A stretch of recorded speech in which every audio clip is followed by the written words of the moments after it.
Welcome to the deep dive. All right, let's get straight to it. Our mission here is, well, to crack open a stack of information and pull out the absolute sharpest insights of stuff you need to know, distilled just for you.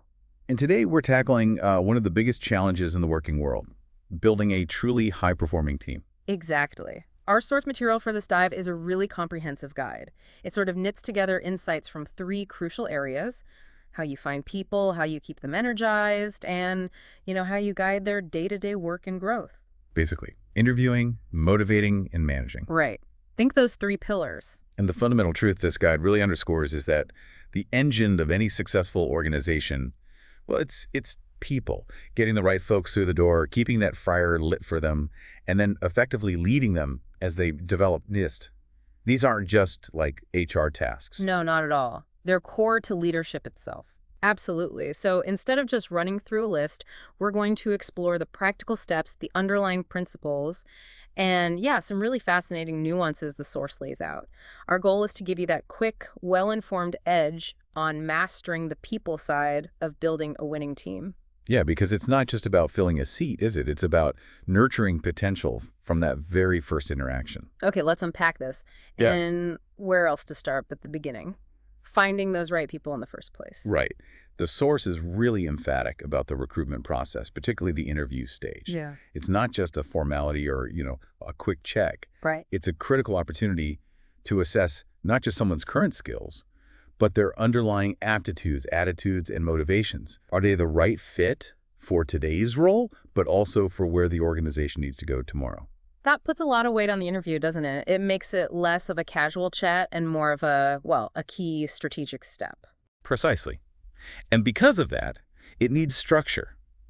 The guide breaks the process down into clear stages: what happens before, during, and after the actual interviews. Okay. This includes essential steps like reference checks and the offer stage, with checkpoints along the way to make sure you're, on track. Planning before you even start planning the conversations, essentially. And the blueprint for who you're looking for. I guess that's the job description. Absolutely. And this isn't just some dry list of duties. Yeah. It's your chance to define the role's purpose, its scope, how it fits into the bigger picture, and its specific objective. It sets expectations from day one. And the source stresses making it compelling, right? Right. Avoiding jargon, clearly stating the person's specification, the experience, skills, even characteristics you need. Yeah, you really need to ask, why does this job really exist? What must this person achieve?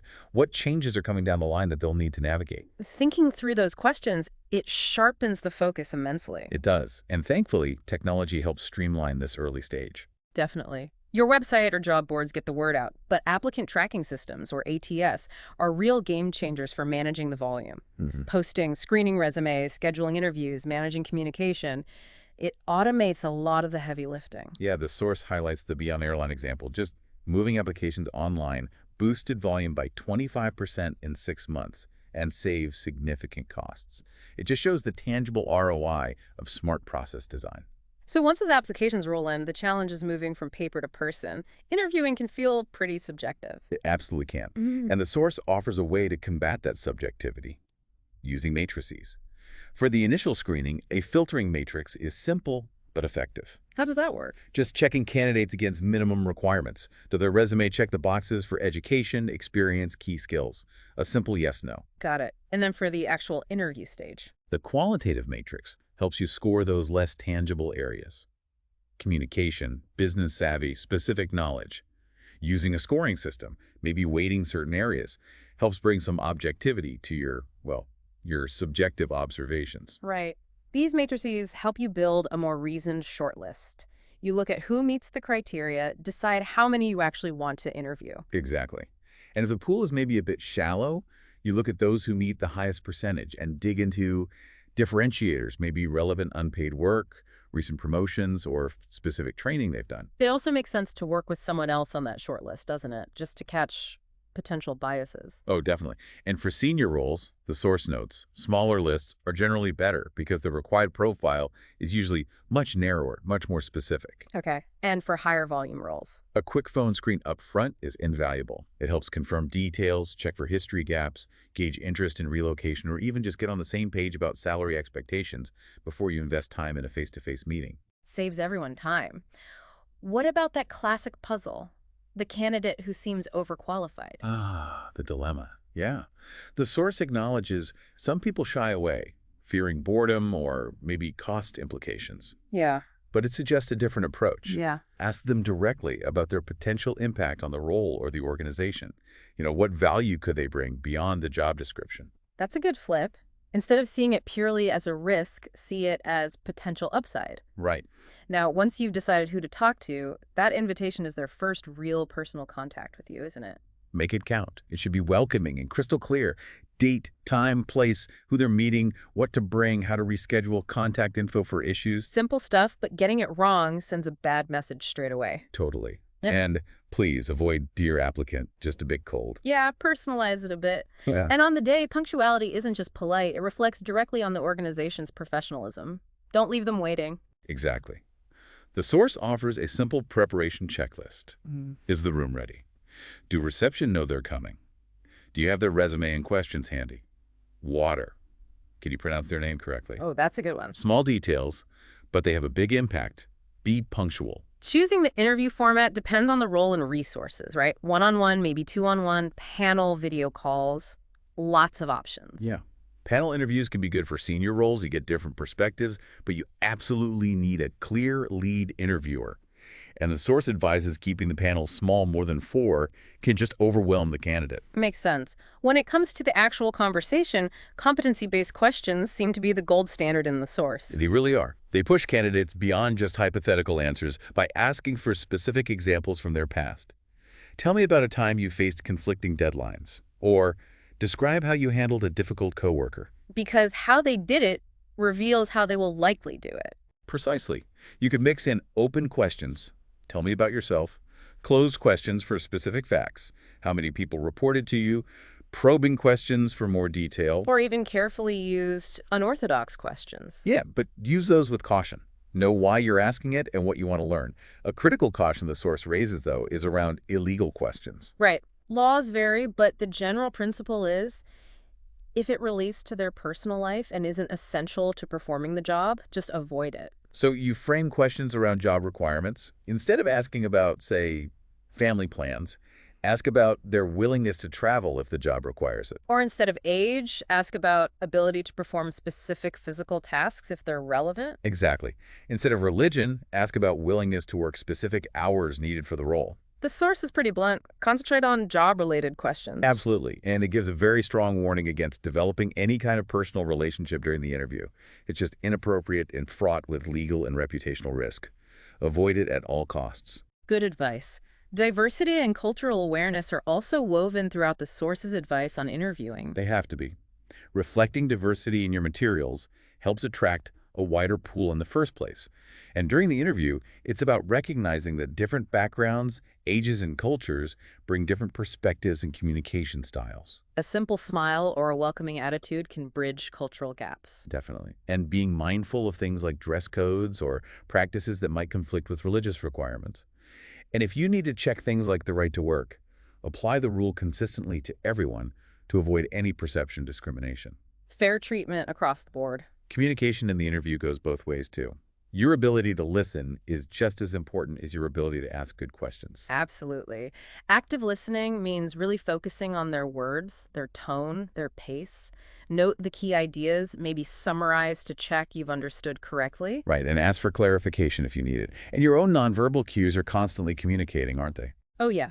Fiddling or constantly checking your watch just screams disinterest or impatience. Whereas leaning in slightly, nodding, making good eye contact, shows you're engaged and listening. And you should also observe their nonverbal cues. Are they engaged? Seem comfortable? Tense? Body language can offer clues. Though the source reminds us to be careful about overinterpreting basic cues like fidgeting, which could honestly just be nerves. Don't jump to conclusions. True. And be comfortable with silence sometimes. Don't feel you have to rush to fill every single pause. Let them think. Good point. As the interview wraps up, make sure you've covered everything. Resume, job spec, skills, knowledge. Then give the candidate one last chance to offer any additional relevant information they think you should know. And then, critically, open the floor for their questions. This is a great opportunity for them to ask about the team, the company's future, or how the role fits into the bigger picture. Be prepared for salary questions, though the source says deferring those to a later stage is often fine. And importantly, ask if they're still interested in the role.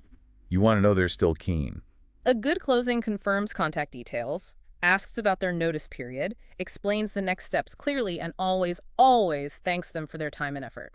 Sometimes, though, an hour of conversation just isn't enough to get the full picture, especially for more complex roles. Right, the interview tells you part of the story. That's where supplementing the interview comes in. Resumes and interviews tell you what someone says they can do. Supplemental assessments let them show you. Okay. So this is critical for high-skill jobs. Definitely. And you should plan these tests or activities before you even start interviewing, ideally working with experts if needed. So you're asking yourself, what specific characteristics or hard skills do I really need to see in action? How will they actually interact in a work scenario? How do I verify qualifications or experience beyond just their word? Exactly. For a deeper dive, assessment centers are powerful. Now, it's not a physical place, necessarily, but a structured series of exercises simulating job tasks. Candidates are observed against set criteria. So this could involve things like in-tray exercises, role plays, presentations, maybe group activities. Yep, it lets you see skills, capabilities, and personal traits under pressure. For complex roles, it might even take a couple of days. Wow, standardization and trained assessors are key here, I imagine. Absolutely essential. The source suggests involving experts like occupational psychologists, perhaps, and definitely training your internal assessment team thoroughly.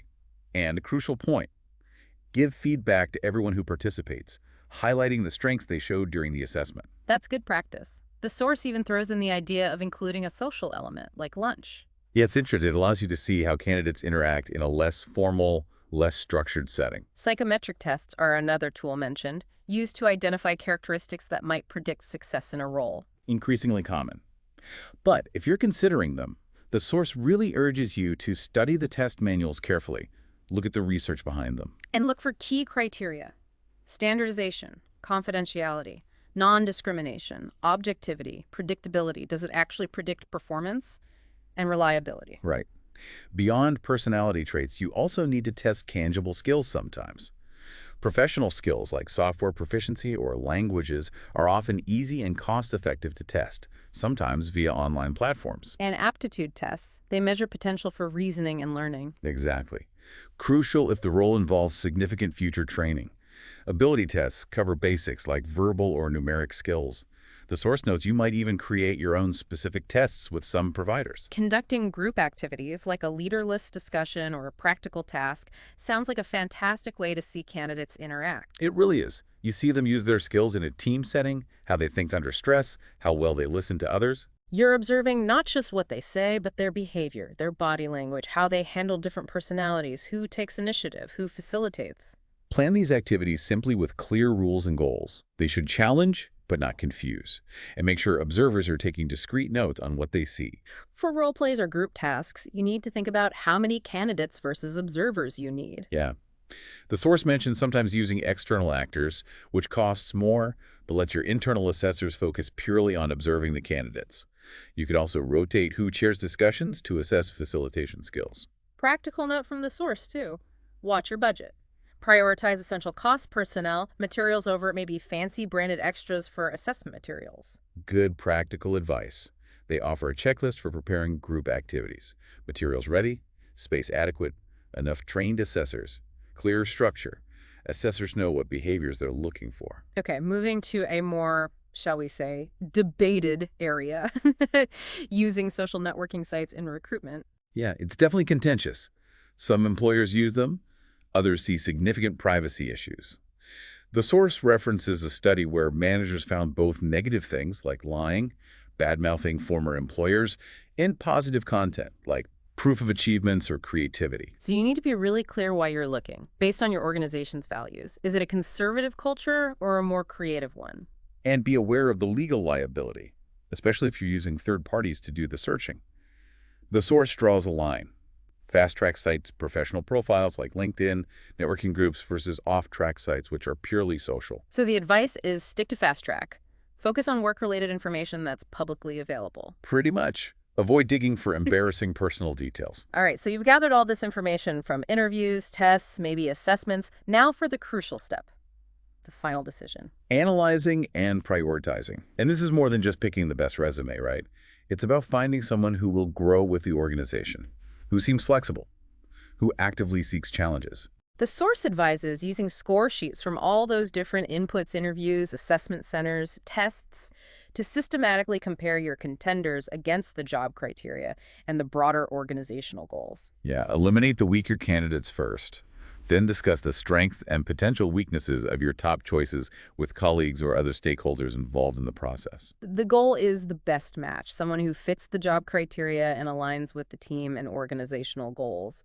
You measure against the criteria, not just against the other candidates. Although comparison inevitably happens, yeah. Look for the best overall fit. Once you've made the choice, the offer stage begins. A phone call first with good news is always best. You can highlight the key points: salary, start date. The formal written offer follows. And giving them time to consider is standard. Absolutely. But the source cautions against getting drawn into significant salary renegotiation if a clear range was already discussed or advertised. That could be a warning sign. Confirm the deadline for acceptance, the start date, and who their new line manager will be. Obtaining references is the final verification step. Really important. Crucial. And what if you get a negative one? Or just lukewarm? The source suggests having a contingency plan. Like what? Well, one negative report among several positives might warrant asking the candidate for another reference. Could just be a personality clash with that one manager. If no one seems willing to confirm their history, that's a bigger red flag. So you might reconsider the hire then. Potentially, yeah. Ask for alternative contacts if needed. And definitely check that the references provided aren't just family or friends trying to help them out. The source also suggests expanding the reference base sometimes to include community or volunteer work. Yeah, if it demonstrates relevant skills or attributes for the job, absolutely. Now, rejection letters. They're tough to write and send, but so important for the candidate's experience and your organization's reputation. Definitely. Treat unsuccessful candidates with dignity and respect. Remember, they talk about their experiences. So a formal letter is necessary, but a phone call, if possible, is a better touch. Often, yes. Thank them for their interest and effort. Wish them well in their search. The source points out that being positive, even in rejection, can encourage promising candidates to apply again for future roles. For poorer fits, keep it professional and courteous, using careful language to avoid any accidental discrimination claims. Yeah, phrases like, "We received a number of very strong applications," can soften the blow a bit. Reviewing your entire recruitment process is essential, isn't it, for continuous improvement, and what's the ROI? Exactly. Measure things like time to hire from starting the search to getting an acceptance. And monitor the total cost to hire, advertising, consultants, tests, background checks, staff time. You need to balance filling the position efficiently with making sure you're making the right hire. Rushing can be costly later.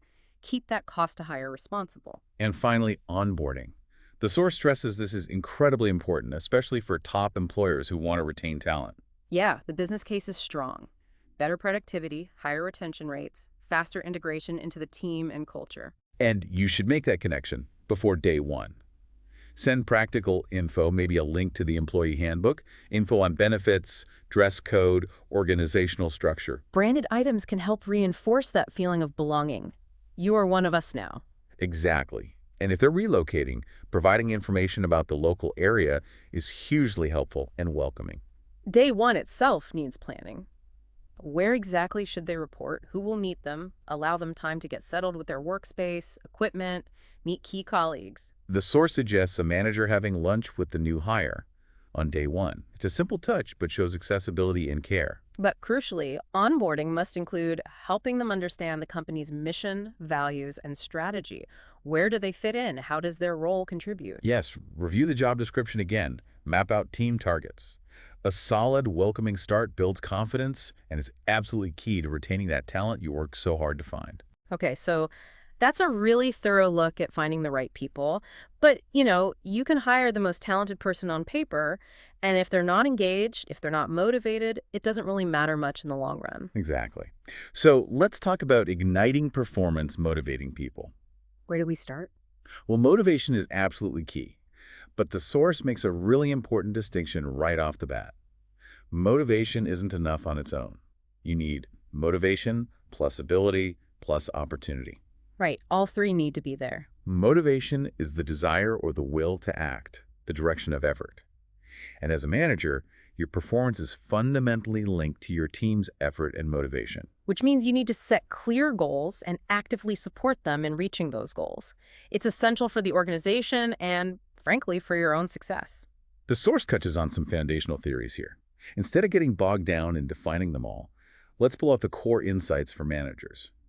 Maslow's hierarchy, for instance, reminds us that people's needs aren't static. They evolve over time. So what motivates someone early in their career might be different later on. Precisely.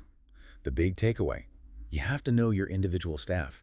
Everyone is different. Get familiar with their interests, their aspirations. And Hertzberg's theory offers another angle. Mm-hmm. There are things that prevent dissatisfaction, like fair pay, decent working conditions, the hygiene factors, but they don't actively motivate. Right. What does motivate, according to Hertzberg, are things like achievement, recognition, the work itself being interesting, responsibility, and opportunities for progression. So the key insight there is look beyond salary and the basics if you want truly engaged, motivated employees. Exactly. And McGregor's Theory X and Theory Y. The source uses them to show how a manager's underlying beliefs about their staff directly influence their management style. And critically, their staff's motivation levels. It becomes a self-fulfilling prophecy almost. Totally. If you believe people are inherently lazy and need constant direction, Theory X, you create a system of strict controls and punishment that, guess what, tends to make people act that way. Whereas if you believe people generally want to contribute and can be self-directed, Theory Y, you build a system that fosters autonomy and responsibility. The core message here for managers is understand your own assumptions about your staff. Be aware of your default style and how it might be impacting motivation. Ask yourself what you could do differently. Okay, so understanding the principles is one thing. How do you actively direct that motivation? The source gives some really practical steps. First, give credit. Public recognition for a job well done matters hugely to most people. Publicize success. Simple but powerful. Second, offer feedback. Regular, meaningful conversations about progress are essential. People need to know how they're doing. Not just once a year at the appraisal. Definitely not. Yes. Third, align goals. Translate the big organizational picture into specific, understandable individual objectives. Help them see how their work connects. And fourth, Engage people, involve them in setting those targets whenever possible. Commitment is always higher when people feel they have a stake in the process. it loops back to recruitment too, doesn't it? Hiring is expensive. Keeping great people is the goal. Part of that is understanding their intrinsic self-motivation from the start. Do they want progression? Do they learn from mistakes? What drives them outside work? Absolutely. And you can actively try to measure motivation. Surveys asking about things like belief in the mission, connection with colleagues, having learning opportunities. These can provide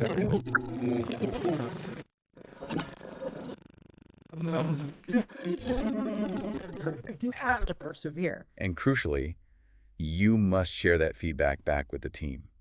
Present the results openly, discuss the issues that come up, and talk together about actions you can take. Just be careful not to overpromise on things you can't deliver. Transparency is key there. Designing job roles themselves is another process the source highlights for building in motivation. Absolutely. Roles evolve, of course, but designing them well from the outset helps retain and motivate your best employees. The source suggests a motivational job offers variety in skills used. It lets someone be involved in a whole piece of work, not just a tiny part. That's task identity. Feel their work actually matters, task significance, have a degree of freedom in how they do it, autonomy. And get regular feedback on their performance. Exactly. Yeah. And the source makes a neat point. Be enthusiastic about your own role first. It's infectious and gives you insight into what makes a role engaging. Assess your own job. That's interesting. And you can often modify existing roles to make them more motivating. For sure. You can allocate work to play to people's strengths. You can ask the team how their jobs could be better designed. Always considering the bigger organizational picture, of course. Things like job rotation. Yeah, that builds broader skills and experience. Or job enrichment, which means adding greater depth, more responsibility, more autonomy. The source pushes you to really define the role's tangible outcome. Like, what if this job didn't exist? Where does it truly fit? Do you know your employees well enough to tailor it? Could it be shared? Can it be enriched? And importantly, how do we measure its impact? That leads nicely into balancing performance indicators and behavior. You don't want people hitting targets in a way that actually hurts the team or the organization in the long run. Right. You want to avoid gaming the system. Exactly. You need measures for the outcomes, yes, but you also need an understanding of the behaviors that lead to those outcomes, both positive and negative. And setting objectives. The source offers the SUSTAI and ABLE framework. That sounds like a mouthful. It is a bit, but instead of just listing them all, the core point is that effective objectives need to be specific, understood, believed in, linked to the big picture, explained clearly, stretching but still achievable, negotiable where possible, and, yeah, ideally enjoyable. Okay, that covers a lot. They should also consider the required behaviors, incorporate learning, and be properly evaluated. It's a comprehensive checklist for good goal setting. And once they're set, you must measure progress and discuss it regularly. Absolutely. The source uses a great example. A maintenance team that's constantly busy might seem highly active, but it could actually signal poor performance because it means equipment keeps breaking down. Whereas an idle maintenance team might indicate good performance because the equipment is working reliably. Exactly. Don't confuse high activity with good performance. Ask yourself, am I measuring correctly? Is the measure clear? Do people understand the indicators? Are we reviewing progress? Good questions to ask. Other levers for motivation mentioned include investing in training and development. People feel valued when the org invests in their future. Huge for commitment. Simple recognition like a sincere thank you is powerful too. Promotion allows for progression. And paying for performance can work as a motivator, but only if it's very clearly and transparently linked to measurable results. Developing your own skills as a motivator is vital then. It's not just about systems and processes. It really starts with self-motivation. Understand what drives you. And to motivate others effectively, you need empathy, positivity, and critically really good listening skills. The source gives practical tips on being a good listener. Make eye contact. Lean in slightly, not appropriately. Ask clarifying questions. Don't interrupt constantly. Show you're actually hearing them. Making people feel valued goes beyond just the formal systems, too. Recognition, development opportunities, yes, but also what the source calls the power of expression. Are their opinions actually heard and considered? And the personal touch, knowing them as individuals, while still maintaining fairness and avoiding favoritism. Spotting demotivation early is a crucial look for changes in performance, increased mistakes, maybe withdrawal. Be quick to take action. Don't let it fester and spread. Consulting others is highlighted as a powerful motivator in itself, involving them in goal setting, for example. Yeah, commitment increases dramatically when people are involved. Open it up. Involve people in decisions when time allows, when their input genuinely improves the decision, and when you need team agreement for successful implementation. You don't consult just for show, right? Or when a quick decision is needed or it's already made. Exactly. But involving people often leads to better decisions anyway, and avoids that instant negative hit to morale you get when people feel decisions are just imposed on them. Delegating effectively comes up again here. It's not just about clearing your own plate. It's presented as a huge motivator and development tool for employees. Done right, it empowers people. Done wrong, though, it can seriously demotivate if they feel set up to fail. The source emphasizes delegating tasks with a clear structure and implementing appropriate monitoring. When should you delegate? Delegate tasks that are repeatable or tasks that would be genuinely motivating or developmental for someone else. Avoid delegating if time constraints are critical and the person lacks the basic skills and you don't have time to support them properly. Delegating efficiently involves several steps. Yeah. Identify the task clearly. Resources needed, outcomes expected. Distribute it, assign it, allocate resources. Brief them properly. Communicate and agree on goals. Delegate the whole task if possible. Monitor performance appropriately. And crucially, support them, encourage, guide, provide feedback, check progress. Coaching is also highlighted as a highly effective motivation tool, different from managing day-to-day tasks. Yeah, it's more a process of conversations focused specifically on helping someone improve their performance and develop their skills. It's very focused on their needs. And you can integrate coaching into daily work. It doesn't have to be a formal session every time. Exactly. It enables people to become more independent problem solvers, which ultimately saves you time in the long run. So what does being a good coach involve? It means making good observations, encouraging the person to take responsibility for their development, assisting them rather than just telling them, and enabling them to find their own solutions. Key skills are building trust, listening intently, and asking powerful questions. Putting them at ease, letting them speak, asking questions to maintain focus and encourage thinking, supporting their implementation plans, and giving constructive feedback. Spot on. The source also addresses motivating in particularly difficult situations, like during periods of significant change. Change creates uncertainty, which is inherently demotivating for many people. Right. The source refers to Kurt Lewin's classic stages: unfreezing, preparing people for change, recognizing the need, dealing with uncertainty, moving, implementing the change itself where people need support and guidance, Yeah. and refreezing, embedding the new ways of working, making them the norm, preventing reversion. And as a manager during change, you need to show endurance. Yeah, expect a temporary dip in performance, be prepared to absorb some frustration or even anger, and importantly, use resistance not as something to crush, but as a stimulus for dialogue. Promote the change by creating a sense of urgency, articulating a compelling vision, and actively working to institutionalize the changes. Motivating dispersed or remote workers requires a lot of trust, doesn't it? Absolutely. You have to exercise trust. Don't feel the need to constantly check up on them. Focus on outcomes. And motivating underperformers. The source says deal with it quickly, don't ignore it. No, it impacts their performance, obviously, but it also drags down team motivation and morale. Watch for changes in behavior, increased mistakes, missed deadlines. How you approach that conversation matters hugely. It does. A gentle, informal chat might be enough for minor, isolated issues. But for persistent problems, you need a more considered, private meeting. Prepare your facts. Try to understand potential reasons, but stay calm, objective, and stick to performance, not personality judgments. The source offers a process for discussing problems. State your understanding of the issue clearly, maybe give them advance notice so they aren't blindsided, get them to accept there is a problem, encourage them to suggest solutions first, and always arrange a follow-up. Be quick to take action. And finding solutions might uncover deeper issues. Listen carefully, probe gently. People might blame others or make excuses you need to guide them towards taking responsibility. Agreed solutions might involve things like flexible hours, maybe professional help, targeted training, sometimes even soft skills like emotional intelligence, or potentially even a relocation option within the company.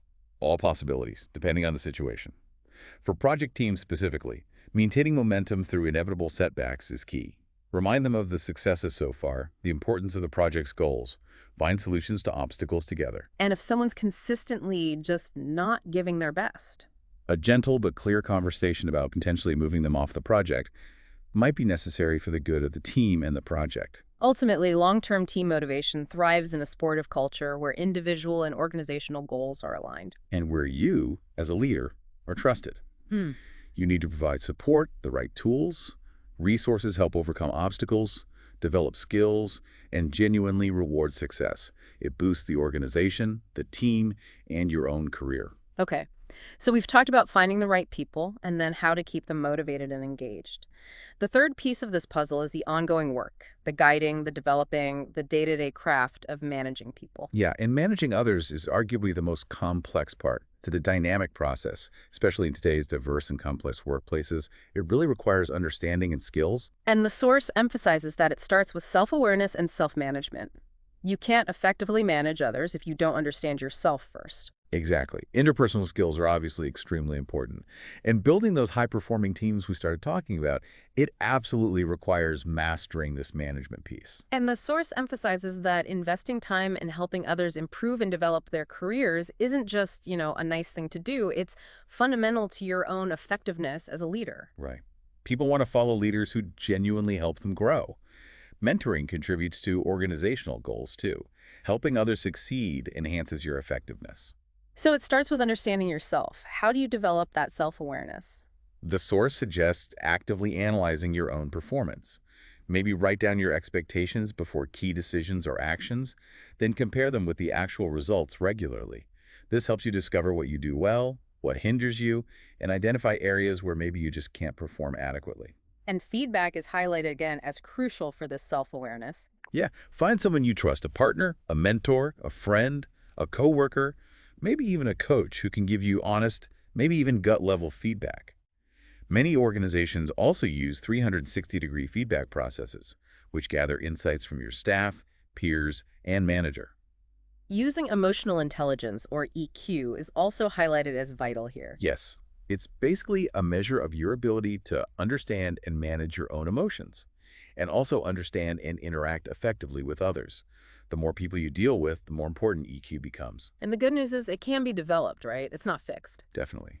High EQ helps you control your own emotional responses, use emotions constructively, control impulses, deal effectively with stress, and solve problems more collaboratively. It makes you more competent at work, generally. The source even suggests high EQ might be more important than raw intellect or technical ability in many managerial roles. It can be. People with high EQ tend to be more open to new ideas, better at building and mending relationships, more aware of feelings, their own and others, better at articulating ideas, building rapport, gaining trust, and reaching consensus. And you use this understanding to enhance performance, personal, team, and organizational. Applying assertiveness is another key skill mentioned for managers. Not aggression, but assertiveness. Right. It's about actively expressing your feelings, thoughts, and needs in an open, honest way while still respecting the feelings and rights of others. It's the middle ground between aggressive, domineering, pushy, and passive, inhibited, conflict-avoidant styles. The source gives some practical tips for becoming more assertive. State your case clearly using "I think" or "I believe." Be prepared with facts and anticipate potential replies. Use open questions to encourage dialogue. Visualize yourself handling situations assertively, like role-playing it mentally. Yeah, that can help. Also try to get perspective. Sometimes aggressive behavior hides insecurities, maybe offering help is an option. And be patient. Developing assertiveness takes time, and others might be uncomfortable with the change initially. Examining your assumptions about your staff pops up again here, linking back to that McGregor theory XY idea. Your beliefs really do shape your management style and can create those self-fulfilling prophecies. The source strongly urges you to challenge those assumptions. Are you defaulting to a controlling style, theory X, because you assume people need driving? Or are you trying to empower people, theory Y, because you assume they inherently want responsibility and can be self-directed? Clarifying your own values is also presented as essential for effective management. What truly matters to you? Yeah, understanding your terminal values, the desired end states like a comfortable life, peace, wisdom, and your instrumental values, the preferred modes of behavior or means to achieve those ends, like honesty, service to others.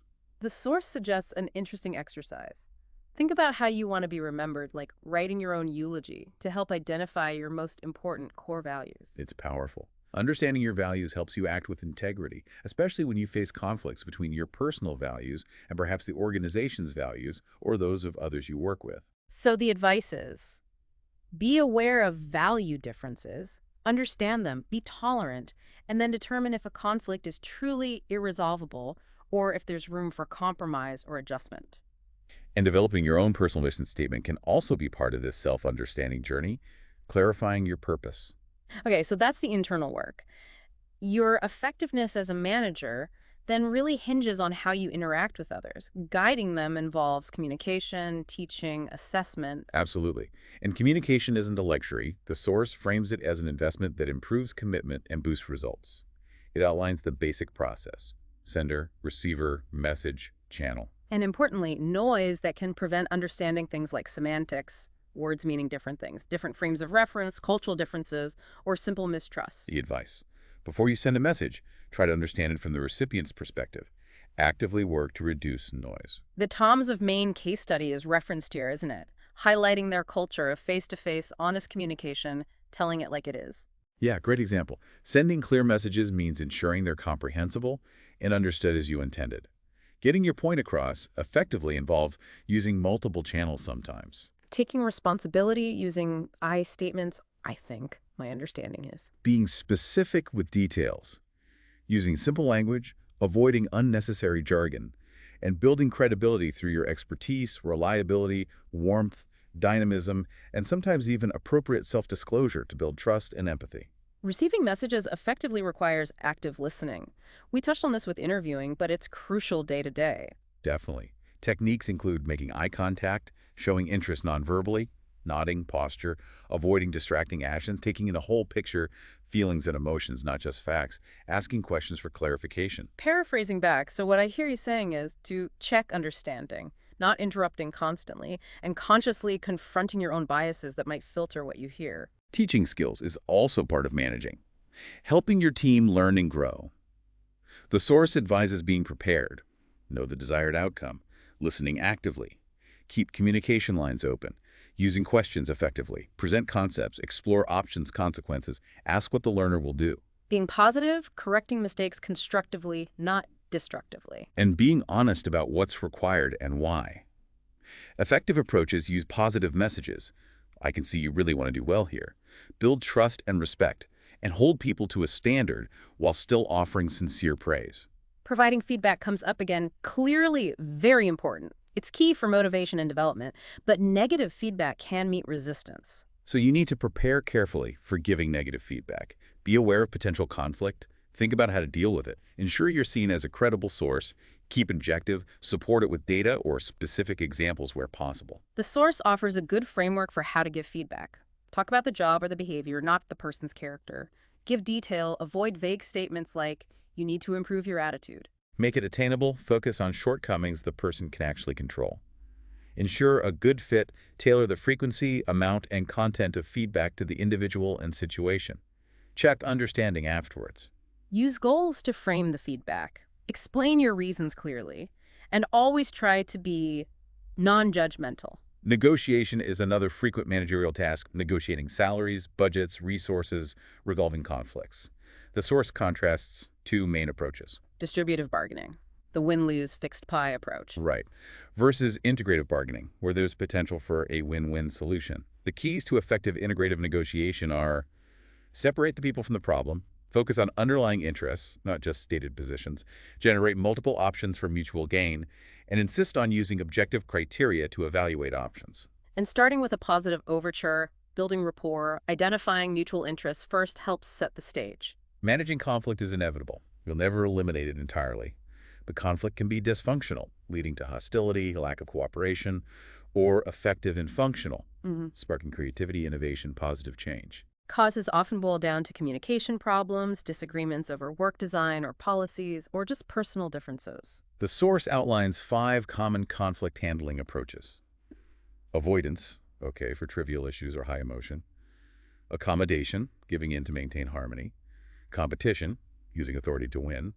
Collaboration, seeking a true win-win for all parties. And compromise, where each party gives up something.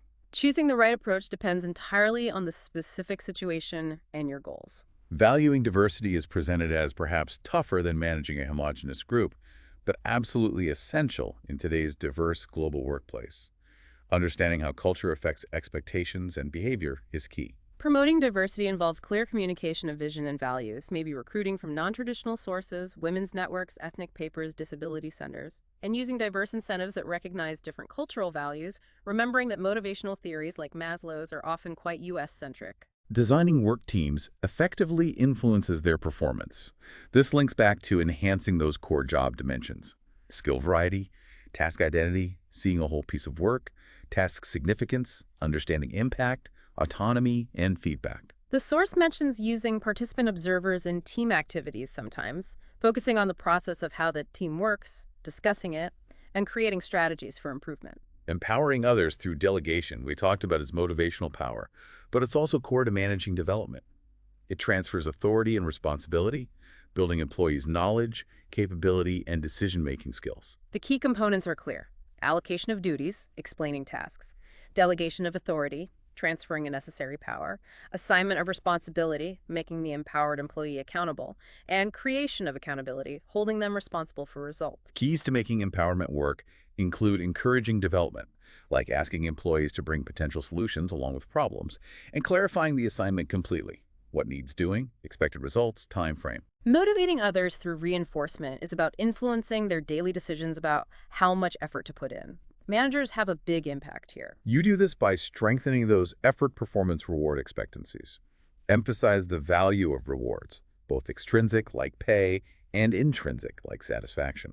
Make the link between performance and reward clear.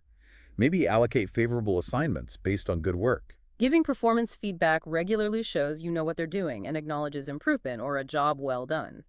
Point out specific improvements. Praise specific accomplishments. It bolsters self-esteem. Providing salient rewards, meaning tailor rewards to individuals because not everyone values the same things. A corner office might motivate one person, extra time off might motivate another. And critically, reinforcing the right behavior. Make sure what you say you value, what you actually reward, and the results you get are all aligned.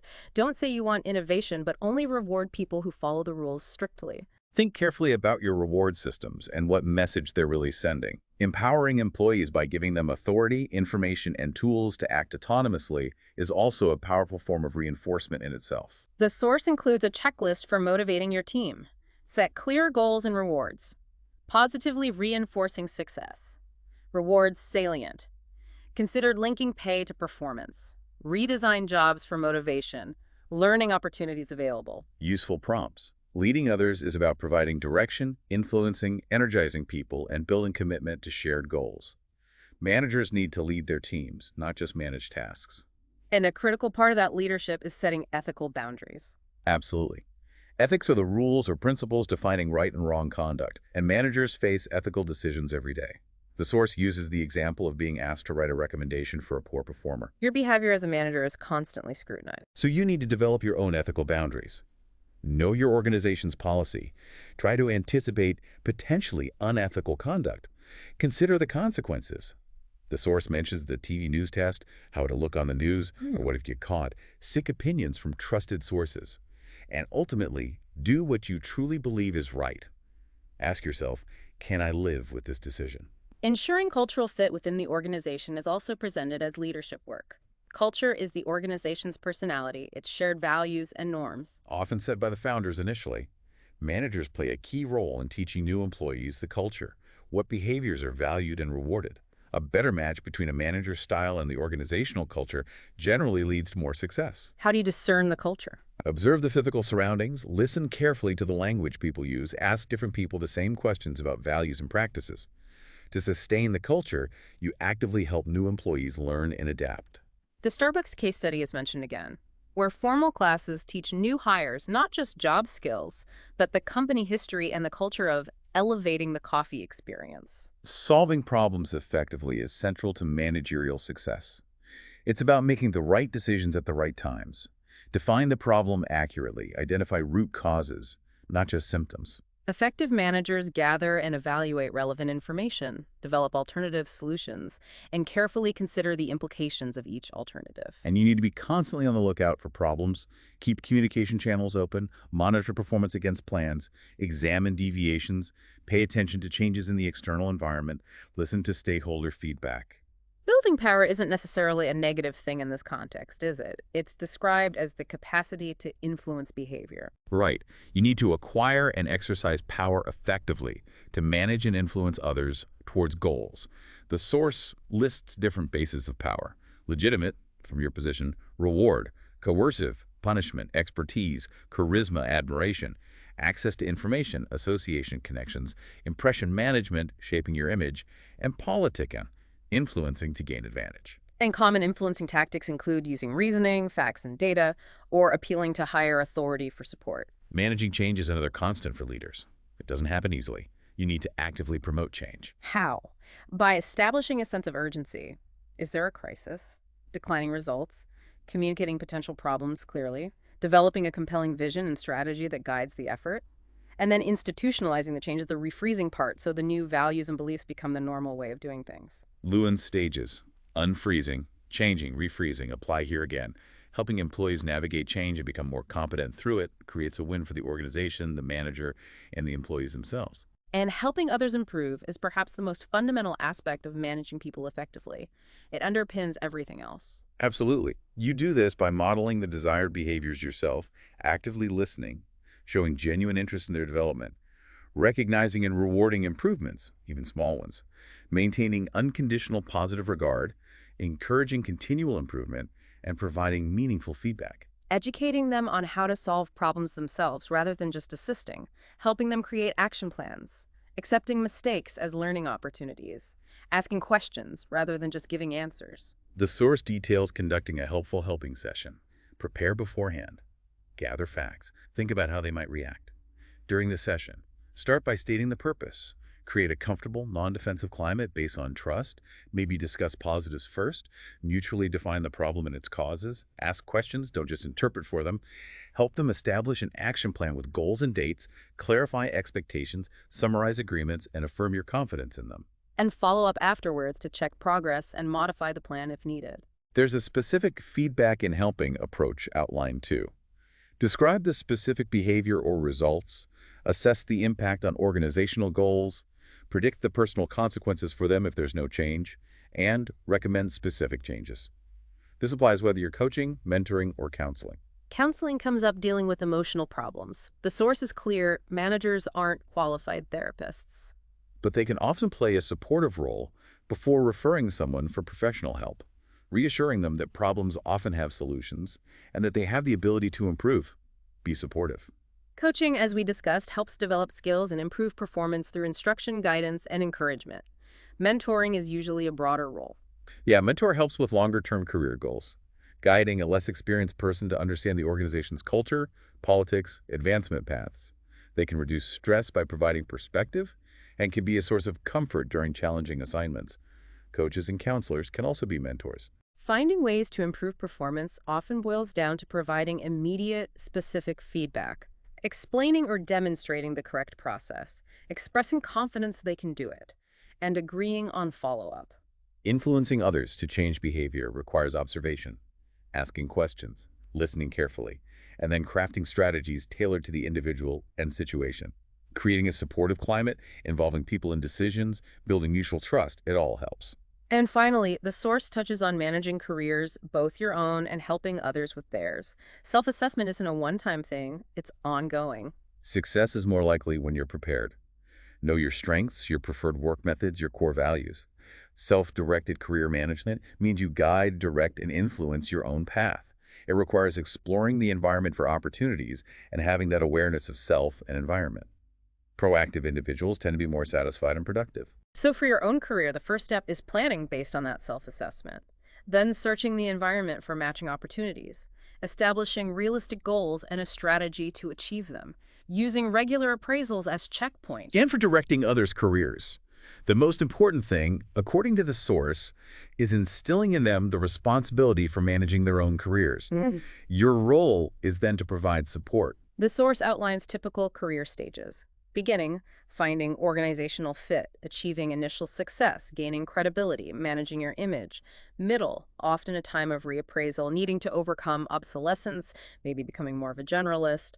And latter, focus shifts to teaching others, mentoring, leaving a lasting contribution. It brings it all full circle, really. Wow.